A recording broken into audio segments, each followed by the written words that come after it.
Welcome to Still Untitled. I'm Will. I'm Adam. And I'm Norm. Hey, we have a new intro style. I like that one. Fantastic. How's everybody doing today?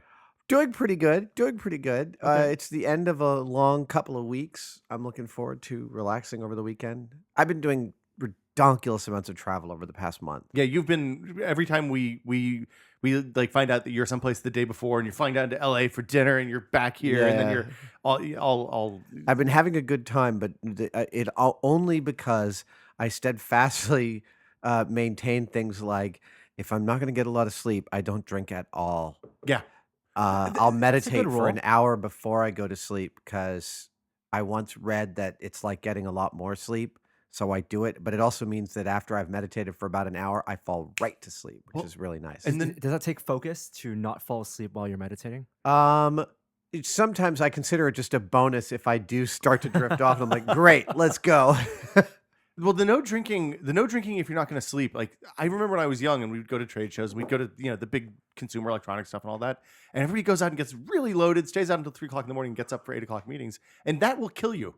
That will destroy you. Not only will it kill you, but if you don't pay attention to your own methods, I, for one, notice that when I get overly tired, I start to think in specific ways that super don't serve me, right? So you start to get, you get crabby for totally trivial things. Get tunnel vision on You get stuff. tunnel vision on stuff. You don't change gears that well. All of these You are all start very buying subtle things that you wouldn't buy normally on Amazon. that's just I'm constantly buying things, so that doesn't count. But I mean, those are all really subtle differences in your behavior that if you don't notice, someone could wake you up in a couple of weeks and go, "You've been a total schmuck to work with for the last couple of weeks." And I've had that happen to me. Yeah. You You never want to do that. never ever want to find out you've been a schmuck for a while. So I find that not drinking, like studiously not drinking when I know I'm going to be taxed. So I think about the amount of sleep I'll get X night with the whole week ahead in turn. Like, okay, I'm going to LA. I'm only going to get 3 hours of sleep tonight. That's great because I can go to bed at 9:30 tomorrow night. Even though I'm seeing Louis C.K., I'll be back in time. And then the following night, I'll get some sleep. Saturday, I'll get to sleep in, et cetera, et cetera, et cetera. Yeah. You sort Did of- you go to the show? I did. I saw Louis the other night. last night. Yeah, No, 2 2 nights nights ago. ago. I was there too. Yeah, it was good. It was Amazing. great, Yeah. You saw the 10:30 show? 10 o'clock show. Yeah. Yeah, I was at the 7. I went to the early one. Oh. Man, that smart. last bit, The encore was fantastic. that is worth yeah, Yes. amazing. Don't want to spoil it for people. He's a philosopher Yeah. king. He's a wonderful. He inspired the site. The chair in the sky. Technology's magic. Fucking appreciate it. So on that note, let's talk about something completely different. Let's talk about something completely different. This is something that we had touched on last week while the mics were off. I frequent, obviously, as we've talked about extensively, the Replica Prop Forum. The RPF. The RPF. Now, for the uninitiated, even for the relatively initiated, let's just say the RPF is the biggest online community of movie prop and object collectors, traders, and makers. And it's also games, and I mean they're into like you can find out about Daft Punk helmets there. Daft Punk helmets, all sorts of Halo other crazy helmets, stuff. Yeah. everything that you could wear or hold that's an object from something other than reality. Yeah. And even many objects from reality. There's guys that just make and build beautiful resin copies of guns. and like police armor and stuff like Yes. that. Yeah. Not genre specific is the great. It's a catch-all. So aside from going, to the 501st website, if you wanted just Stormtrooper armor, you'll get everything. Right. And is there like a hierarchy of different? Or is everybody kind of welcome? Like, there's no. If somebody comes in and wants to know how to make a furry costume, I assume No, furries. you are, have. It's funny. We haven't had. I don't think we've had many furries. Certainly. I guess some they of have them their lurk. own. With something like 18,000 members on the RPF. Yeah.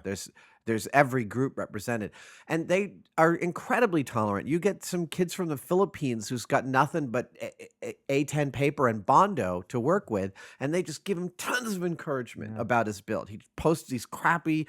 Somebody will post crappy, blurry cell phone pictures, and the group is like, looking great. So That's it's fantastic. It's a really great community. Great place to lurk. What? Great place to lurk. A great place to lurk. Great place just to provide a little bit of positive reinforcement. Even if your comment is, that looks great, that's appreciated. Yes, totally. And I've been lurking since its inception in '99. I've been a member officially since 2002 or 2003. I've been there for a long time. Okay. And I've made a lot of friends virtually on the site that I've actually then met years later in person.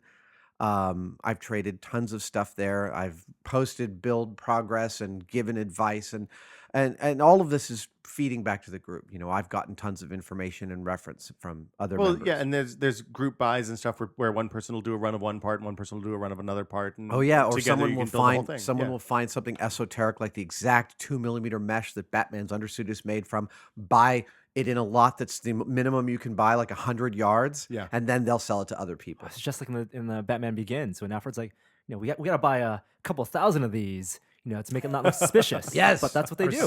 Precisely what you're absolutely So right. you're saying- It's an open source Batman. Yeah. Wait, open Batman's, source Lucius Fox. Batman's on the RPF?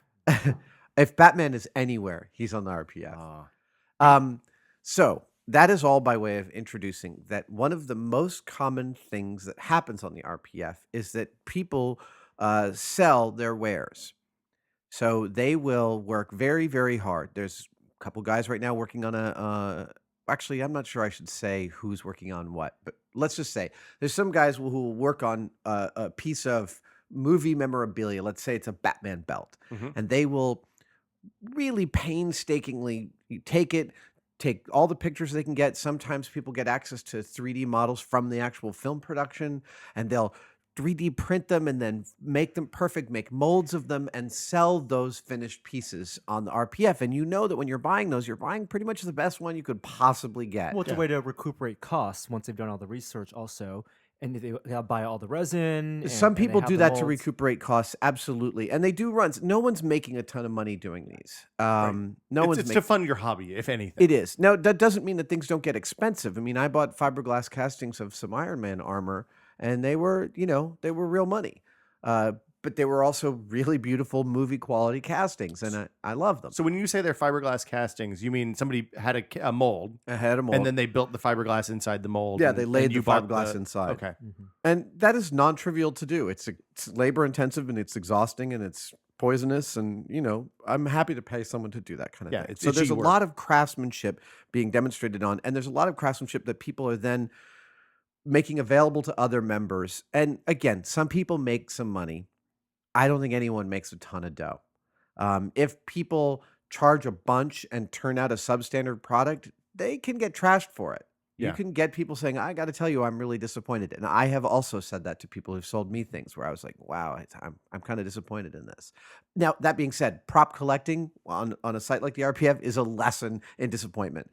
The number of times you buy something and it comes and you're like, wow, that didn't look at all like the picture. It happens constantly. It's not Amazon. You can't No. expect to, No. pay money, PayPal someone and get something to. It's not even eBay. Caveat emptor. Yeah, It is- exactly. and, And you're dealing with real people. It's not necessarily their full-time job, Right. and things can take weeks or months to actually get done. And So now picture that you're the dude. You've painstakingly researched a bat belt. You've carefully separated it out into all 40 sections that it's in, made them all perfect, primed them, polished them, molded them, made those castings available to the members for just, maybe a couple $100 over your cost so that you could actually pay rent that month for the hundreds of hours you put into this product.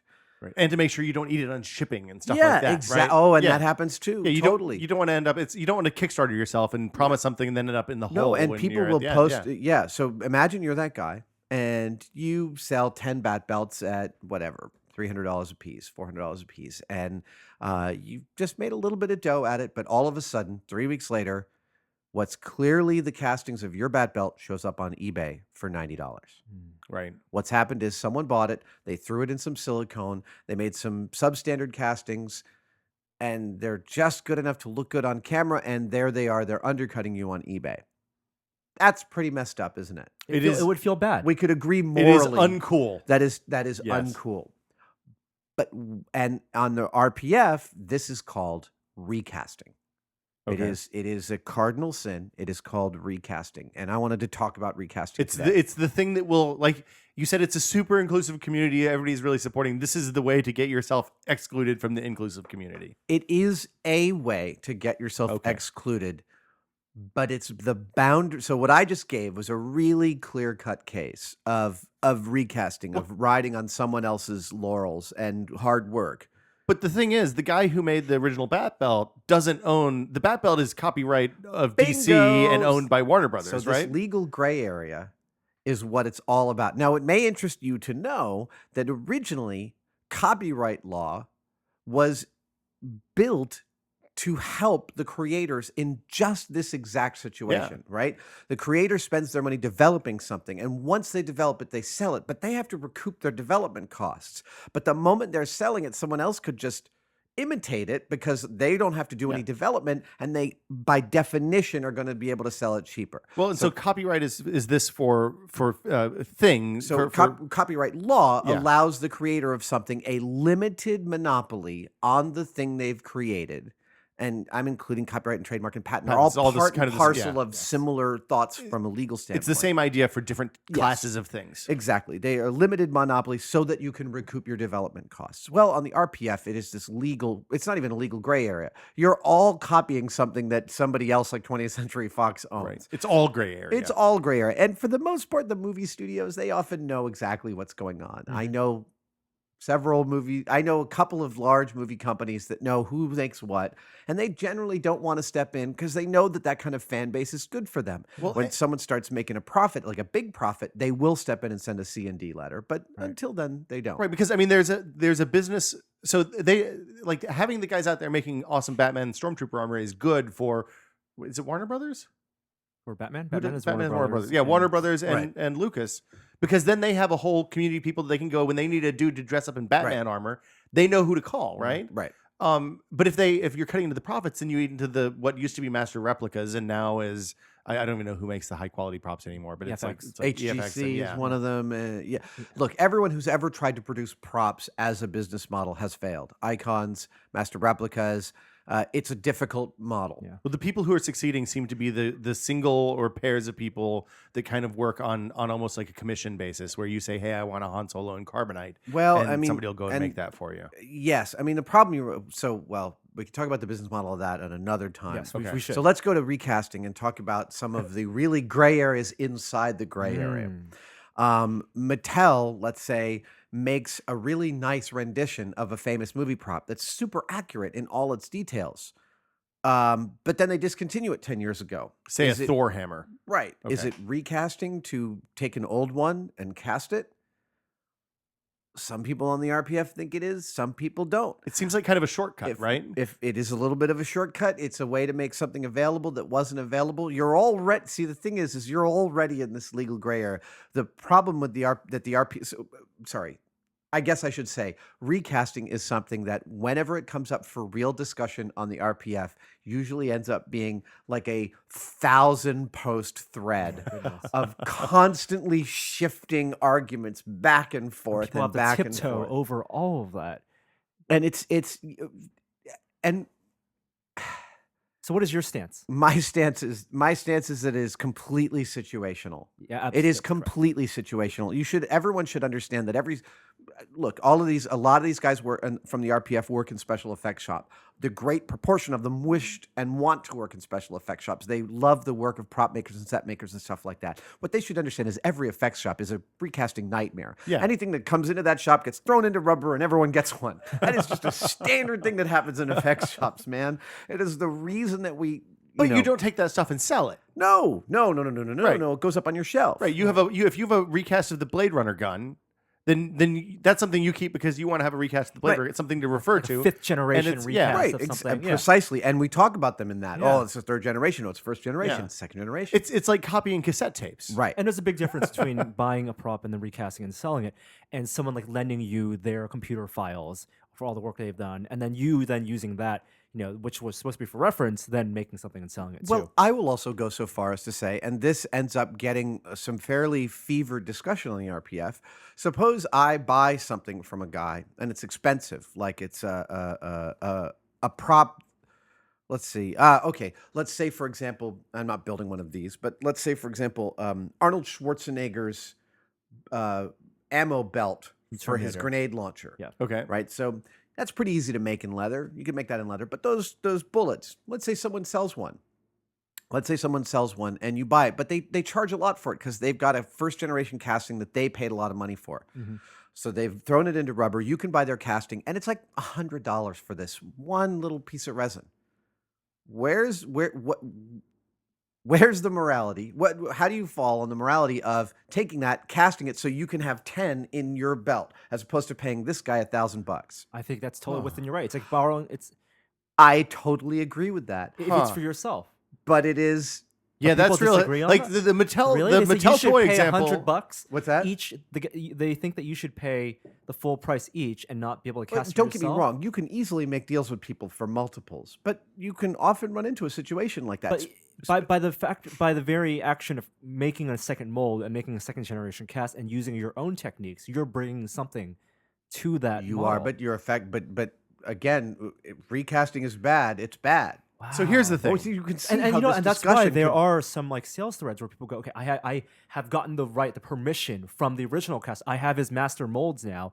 Now I'm going to do my own run with his Oh, blessing. well, I mean, I'll even go so far as to say, so I don't want to name names because I don't need to start new discussions on Yeah. the RPF. But a few years ago, somebody had a very iconic piece of a movie prop, and nobody else had it. No one else knew what was inside this thing. It was a bit of a personal, something that the actor in the movie had on his person, and you only catch the briefest glimpse of it in the movie. But this guy had the real thing. So this guy made a run of these things, but he sold them to you. In order to buy it, you had to actually agree that you wouldn't take any pictures of it and post them. Now he had So for theory's sake, let's say this is the briefcase from Pulp Fiction. sure. You let's say never it's see the brief- inside of yeah, it in the movie. Exactly. Let's say it's the briefcase. It's a perfect example. And he has the actual He briefcase. has the actual one. He has what the inside looks like. I'm completely in that instance, I'm 100% okay with that. Because that secret is worth more than the item itself. Well, so he attempted to. Oh, also, I mean, it's not It's like legally buying binding. it's Let like me it's also like point clear. out he was charging a fortune for his replica of the inside. It's like a magician's So trick. let's say that it was like $2,000 for this replica briefcase. Like you pay a lot, and then you have to sign this agreement, which is completely not legally binding because it's not his property Yeah. to have a copyright on. Yeah. And Well, I mean, he could have made a contract that says you're never going to do this. Has nothing to do with copyright. right, I mean, I think Norm's example of the magician's trick is exactly right. what's that? It's like a magician's Yeah. trick. How the magician's secret. It's like people sell trick ideas, Right. but it is an unspoken code. You don't give away, Right, and they don't and people patent don't them steal them. specifically Exactly, because yeah. a patent requires you and, to. and Teller had to patent one of his tricks Yes, recently because of this legal controversy. I believe it's not patented; it's copyrighted. Yeah, yes, copyrighted. Yes. Yes, his His rose. rose, yeah. And the form and function of the form of that trick. What Teller copyrighted was the routine itself. The With the pattern, rose the build, rather and all that. yeah. Yeah. You're absolutely so.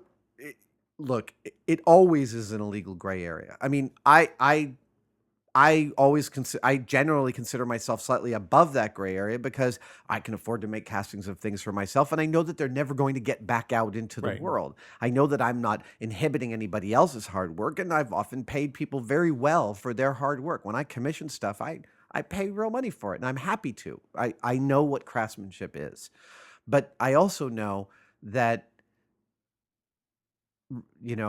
there's a lot of people that will post on these threads on the RPF that it's a very black and white issue. And it is so much the farthest thing from a black Yeah. and white issue. It is so case by case basis situationally. And it's been a real nightmare for the moderators on the RPF as to who to ban. There is even things of like, Well, because it's a morality thing, not a legal. It's not. There's no clarity with morality usually. Usually, everybody has a sliding scale about what's good and bad, and right and and wrong. also I will tell you that in the prop collecting business, there's a portion of it that is a den of thieves. There are, for instance, somebody sometime in the 90s started producing fake Star Trek, the original series props, going so far as to even using old epoxy resins and baking them until they were yellowed and looked really old, and then adding dust and adding weathering. Oh, that's horrible. Selling them as real and as sell them as original. real props. So right now, the market for Star Trek communicators and phasers and tricorders from the original series is just awash with fakes, and it's nearly impossible for any except a few dozen people on Earth to be able to tell Yeah. that they're fakes. this is you run into this all the time. Well, this is the problem with collecting anything, right? Is the provenance is always hard. Totally. So going one step up above like the prop replica scene, and for someone like you work in a movie and you built something for a studio, Right. You know, there was that big legal battle between like Lucas and the guy who designed that Andrew Stormtrooper Ainsworth. Yeah. Yeah. So what's the stance on that? If you design something for the student, you develop the process. that's It's all about what the create contract something. was. Yeah. And the contract back then was that when they were doing Star Wars, they didn't keep the copyright on a lot of that stuff because the studio would actually the studio would give you a price break on the building of the stuff because they would end up re-renting pieces of those costumes for other productions. It goes into their roster. I believe, I could be wrong about this, but I believe that was part of the arrangement, and that Lucas couldn't prove that they had contractually obtained the copyright for that design at that time For the UK. from the UK Yeah, for the UK. for the Yes, UK specifically. Because yeah. the default, at least in the U.S., is when you create something, you own it unless you explicitly have an agreement in place that says that it's somebody's for work hire for or hire or you something signed like it that. over. Yeah. Yes, yeah. This is something I'd never considered. It's a fascinating It's crazy. area of both. Well, we can chuck that it has any legal interest whatsoever. Yeah, the lawyers. Because you're totally extra legal in Yeah. this department. Yeah. You are again trading and parlaying with somebody else's intellectual property. Well, and at that point, it becomes about what the community will tolerate, right? I mean, what the And- community's rules are. And this is where what the community will tolerate from a stated position and from a in practice position is often also totally different. Like people will say, "Oh, I can tell." The junkyard is where people sell stuff on the RPF.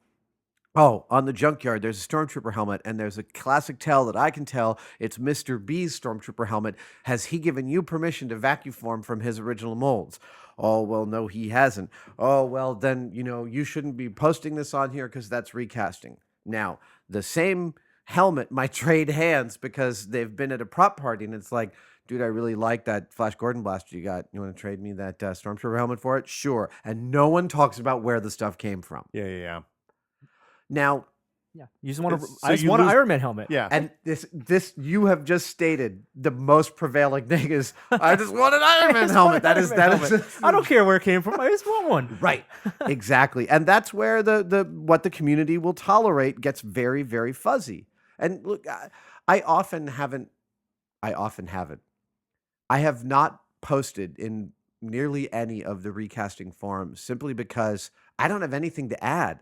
I don't feel one way or the other about it, except on a situational basis. I agree that if someone busts their ass to make something really pristine, I would like to pay top dollar for that, Right. and they should recoup their costs and be able to pay their rent. Right. I don't think that they should start to make a crap ton of money off the studio's design, but I do think that within this, there should actually And- be a space legally for this kind of endeavor. It's almost like remixing. Like it's not exactly because you're not remixing, but you're investing a massive amount of time and energy in something. So there's craftsmanship there, even if the craftsmanship goes toward replicating someone else's IP. I think you're right. I think And the you're key is indulging in not a for passion. commercial benefit. And yes, exactly. It's not a real commercial benefit. Right. It's covering the cost of this endeavor that you have taken, and I mean that's a hard thing to prove too. Well, because, and actually, you're bringing up this new thing, which is I've been thinking about lately, which is I consider most of the world's problems are because that a corporation, by definition, a public company, by definition, the CEO of that company his charter is to make as much money for the company as possible. It is not anything else but that. The Right. product they make is immaterial to that goal. And that's why you run into things like, InBev buying up Boddingtons and then shutting down the factory to make crappy Boddingtons Right. in Milwaukee. who brought Breyer's ice cream? It used to have 5 ingredients. You could read them all, and now no way, really? yeah, I didn't It was a realize. classic ad. The kid would like. Yeah. Yeah. The kid would on Milk, TV would- sugar, cream. Yeah. Yeah, and now it's taro gum and natural flavors. Yeah. Oh. So the thing is about that is why can't there be, excuse me, Bless you. why can't there be a business model that is just a sustainable business model? Well, that's the co-op, right? But it doesn't have to be the co-op. It's a reason. There's plenty of restaurant. I have a friend who owns a restaurant. It doesn't make her a ton of money. It's sort of a not-for-profit, but it makes her a living to do what she wants to do, and she employs like 50 more people in San Well, Francisco. the challenge with that is the shareholders, right? Because when you're selling something to a customer, you have one person you need to please. You please Right. the customer. When you're selling something to a customer and you're also a public company, Yes. sure, you just have to please the customer. Shit, sorry. That's fine. Enough to Yes, to but keep the shareholders happy. let me make this point. Are you talking about the long haul or the short Well, that's haul? the problem. And so in the long haul, is there a single example of a company that could maintain 10% growth per year over its entire 100-year lifespan? My answer would be probably Exxon. not. Yeah. Right. I Who mean- can raise prices to whatever they want for whatever reason, whenever they want, Right. unfettered, and they get billions of dollars in subsidies from the U.S. government. Yeah. And they get to drill on public land. I don't even. Yeah, get me there's a started. whole other. But whole yes, other, yeah. in general, find me a company. If you that look can- at GE, which is a good example of 100 years of growth, they're not 10% per year. right, and so to the shareholder, is it worth like a nice big return this year so that the company fails next year? Well, the shareholder's not in for the long haul. As soon as this company starts to die, And they bail out, therein and then the whole lies, system. I think, a significant yeah. problem. I know that we've drifted This is- far from the this original is- thing, but Adam, I just want an Iron Man helmet. exactly. And I think that's one thing that's too little discussed on the RPF is that these are all, to the largest degree, let's exclude the thieves and the charlatans and the people who are making money off of other people's hard labor. Everyone's there to enjoy a passion about something. Yeah. And that has its own that brings it injects something else into the discussion about morality For personal use only. for Adam. personal use only. Exactly. And I think that'll do it for us. I think that will do it. We'll see you guys next time. Next Tuesday. Bye. Bye.